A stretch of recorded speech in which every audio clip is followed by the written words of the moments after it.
Heroes of California Wine allow us to talk to amazing wine figures, and Tony Biagi is on the Zoom with us today. Tony's a brand unto himself. He has been involved in the formation of this California wine industry at probably the most impactful time in the history of California wine. You have worked at so many great producers. You've got so many projects. There's a lot to know about Tony Biagi. Good morning, Tony. Thanks for making time for us. Good morning. Thanks for having me. Thanks for working with my wines and thank you. That's a nice intro. So on a Wednesday morning, it's a little much to digest, but thank Yeah. you.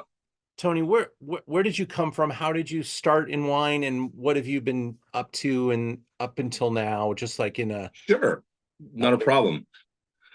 Fifth generation Bay Area, hence the label on my wine. Is it's a play on the California flag. My parents, came from modest means, lived on the peninsula. San Mateo to be pretty precise. And my stepfather was a collector.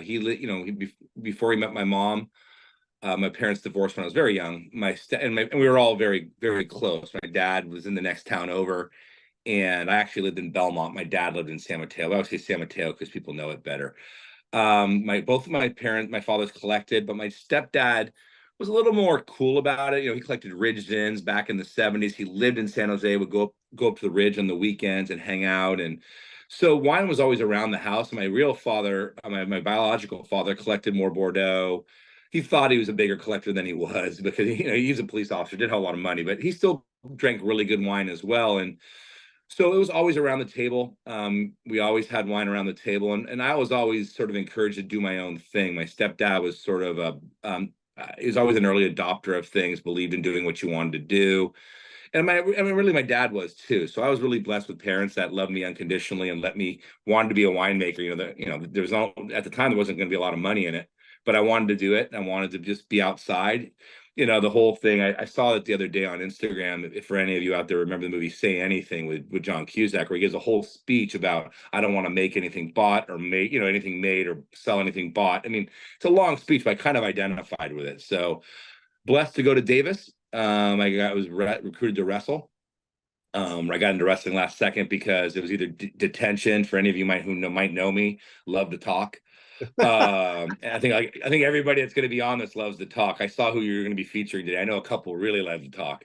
So it was either go to wrestling practice or go to detention. I went to wrestling practice and got very good at it very quickly. So I got recruited to wrestle at Davis and took a winemaking class from Ann Noble, who created the wine aroma wheel, and fell in love with it. Yeah, and so I immediately knew that's what I wanted to do. So I took two internships, one at Dry Creek Vineyard in 92, one at Hess Collection in 93.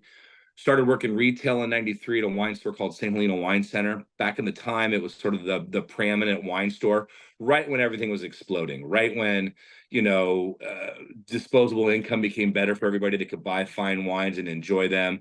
And, you said earlier that, I was probably one, I think, class behind sort of the creators of the new Napa Valley. John Consgard, who's going to be a part of this, I would consider him sort of someone I looked up to.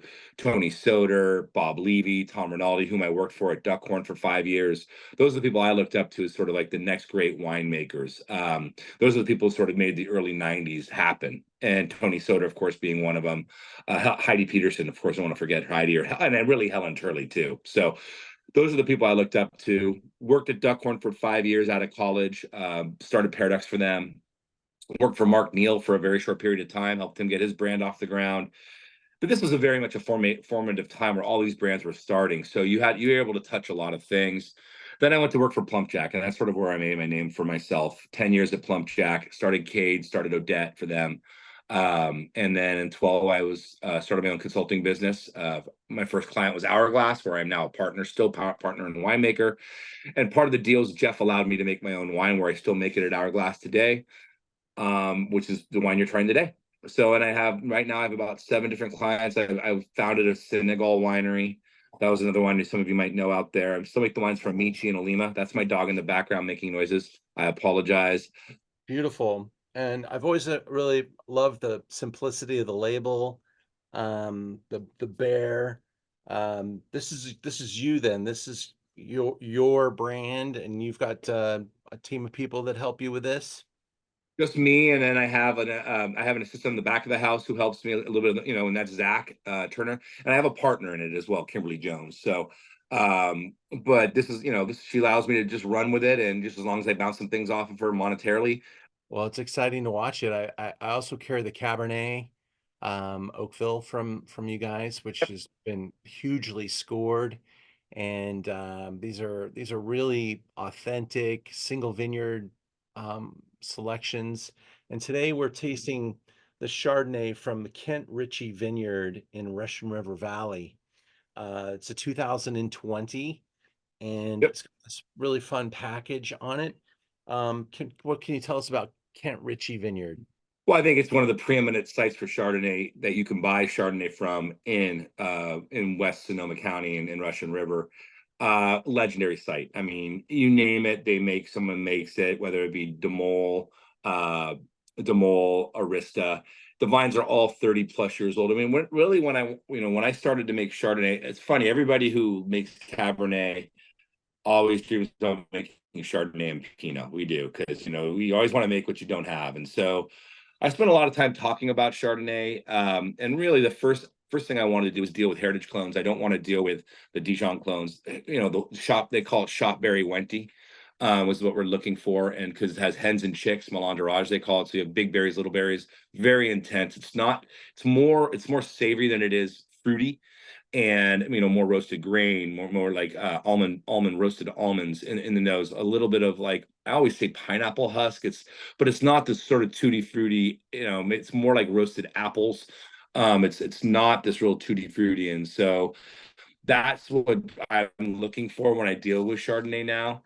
And the second thing is, I mean, this is a preeminent vineyard to buy fruit from. It has vine age. It's 30 plus years old, the vines we have, and his whole vineyard is shop berry Wente for Chardonnay. He uses one clone, and so I had the opportunity to get 1.5 tons of it to play in one small press load, and I said, let's do it. So it's totally natural, no yeast, no bacteria, no filtration. So, it's very much classic, hands off, low or no intervention winemaking. Well, awesome. Thanks for making time for us today, and we'll be rooting for you and carrying on with Patria into the future. Absolutely. Absolutely. I look forward to doing some more fun things with you in the future. And thank you for all your time and effort. Thank you, sir. Take care. Have a good day.